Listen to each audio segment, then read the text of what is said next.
வணக்கம். செல்வகுமாரின் மாலை வானிலை ஆய்வறிக்கை. அதிகாரப்பூர்வ வானிலை அறிக்கைக்கு இந்திய வானிலை ஆராய்ச்சித்துறை அறிக்கையை பார்க்கவும். 2025 ஜனவரி 27 திங்கட்கிழமை மாலை நிலவர ஆய்வறிக்கை. இந்த ஜனவரி 27 பின்வாங்கியது வடகிழக்கு பருவமழை. இந்திய வானிலை ஆய்வு நிறுவனம் அதிகாரப்பூர்வமாக அறிவிப்பு. அது நாளை மறுநாள் வரைக்கும் கூட தொடர்வதற்கு வாய்ப்பு இருந்தாலும் அதிகாரப்பூர்வமாக அறிவித்து விட்டார்கள். ஆனால் நாளை மறுநாள் வடகிழக்கு குளிர்காற்று இன்னும் 2 நாட்களுக்கு இருக்கிறது. ஆனால் முற்றிலுமாக விலகப் போகிறது 2 நாளில். மேலும் கண்டிப்பாக நாளை பெரும்பாலான மாநிலங்களில் விலகிடும். நாளை மறுநாள் முற்றிலுமாக விலகிடும். ஆனால் இந்திய வானிலை ஆய்வு நிறுவனம் அதிகாரப்பூர்வமாக இன்றே விலகியதாக அறிவித்து விட்டார்கள். அடுத்தபடியாக இதனைத் தொடர்ந்து தொடங்கி இருக்கிறது கிழக்கு காற்று மழை. இது குழப்பத்தை ஏற்படுத்தும் அப்படிங்கிறதுனால தான் அவர்கள் முன்கூட்டியே அறிவித்து விட்டார்கள். என்றால் அது ஒரு குழப்பத்தை ஏற்படுத்திவிடும். இது கிழக்கு காற்றா வடகிழக்கா? வடகிழக்கு பருவமழை நிறைவடைந்து விட்டது என்கிறார்கள். ஆனால் மழை பெய்கிறதே என்கின்ற ஒரு பேச்சு வரக்கூடாது என்பதற்காக. ஆனால் அது விலகும் அதே வேளையில் குளிர்கால மழை பொழிவும் தொடங்குகிறது. சரியாக 30 தமிழ்நாட்டில் கிழக்கு காற்றால் மழை பொழிவு. அது தமிழ்நாடு மட்டுமல்லாமல் 30, 31, பிப்ரவரி 1, 2 தேதிகளில் தமிழ்நாடு, காரைக்கால், புதுச்சேரி, கேரளா, கர்நாடகா, ஆந்திர பிரதேசம் உட்பட ஆங்காங்கே மழை பொழிவை கொடுக்கும். இதில் தென் மாவட்டங்களுக்கு கனமழை இருக்குது. அதை தான் திரும்ப சொல்கிறோம். பிற மாவட்டங்களை ஒப்பிடும் பொழுது தென் மாவட்டங்களுக்கு கனமழை, பிற மாவட்டங்களை ஒப்பிடும் பொழுது தென் மாவட்டங்களுக்கு கூடுதல் மழை.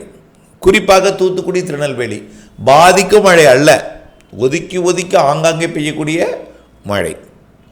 ராமநாதபுரம், தூத்துக்குடி, திருநெல்வேலி, கன்னியாகுமரி, தென்காசி இந்த மாவட்டங்களுக்கு மேற்கு தொடர்ச்சி மலை மற்றும் கடலோரம் நல்ல மழை இருக்கும்.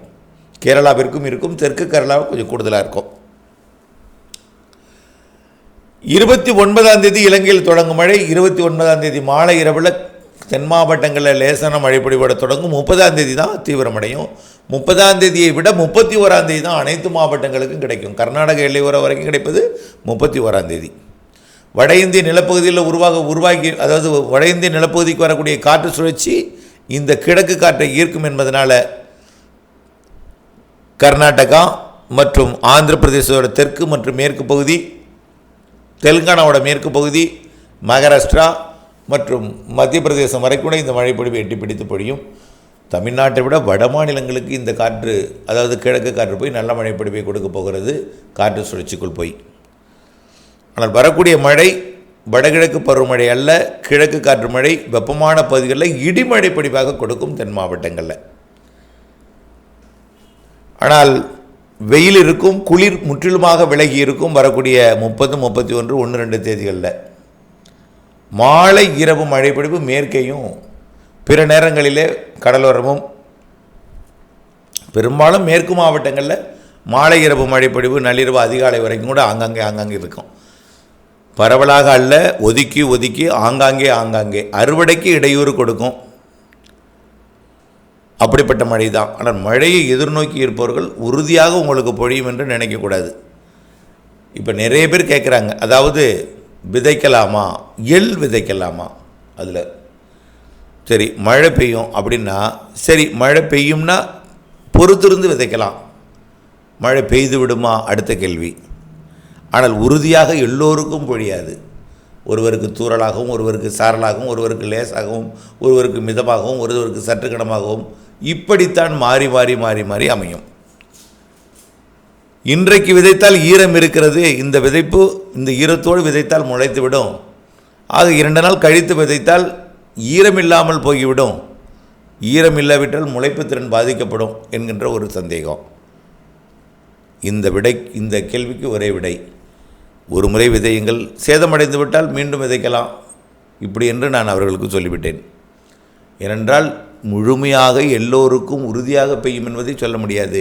ஆனால் அறுவடைக்கு இடையூறு கொடுக்கும், உலர்த்துதலுக்கு இடையூறு கொடுக்கும், எல்லா பணியுமே செய்யும். நாளுக்கு 30, 31 மற்றும் பிப்ரவரி 1, 2 தேதிகளில் அனைத்து மாவட்டங்களுக்குமே.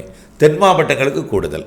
சரி, அறுவடை எப்பொழுது செய்யலாம்? முதிர்ந்த நெல் தானியங்களை நாளை 28ஆம் தேதிக்குள் அறுவடை செய்யுங்க. 29ஆம் தேதி வரை கூட அறுவடை செய்துவிட்டால், ஆனால் வைக்கோலை நீங்கள் பாதுகாத்துடணும். அடுத்தது 30, 31, 1, 2 அறுவடைக்கு சவால் தான், முடியாது. சரி, அடுத்து 3ஆம் தேதி, 4ஆம் தேதி, 5ஆம் தேதி, 6ஆம் தேதி, 3, 4, 5, 6 தேதி வரைக்கும் தென் மாவட்டங்களுக்கு இடைவெளி கிடைக்கும். 3ஆம் தேதி கூட மழை குழப்பம். 4, 5, 6 இடைவெளி. வட மாவட்டங்களுக்கு 4, 5, 6, 7, 8, 9 வரைக்கும் இடைவெளி. டெல்டாவின் தெற்கு பகுதிக்கு 4, 5, 6, 7 இடைவெளி. 7 கூட இடைவெளி இருக்காது. 3, 4, 5, 6 இடைவெளி.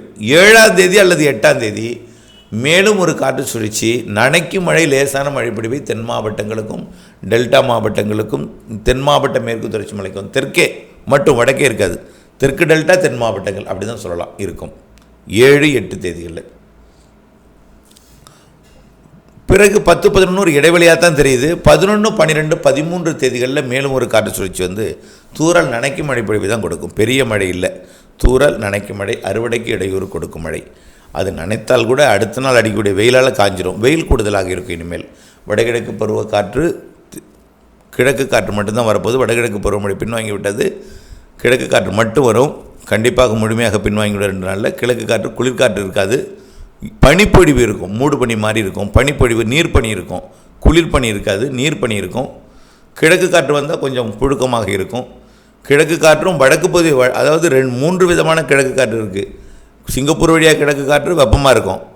மலேசியா வரக்கூடிய வழிகிறது கொஞ்சம் குளிர்ச்சியாக இருக்கும். வியட்நாம், கம்போடியா வழியாக வரக்கூடிய கிழக்கு காற்று குளிர்ச்சி இருக்கும். அதனால் ஆந்திர பிரதேசத்தில் குளிர் இருக்கும்.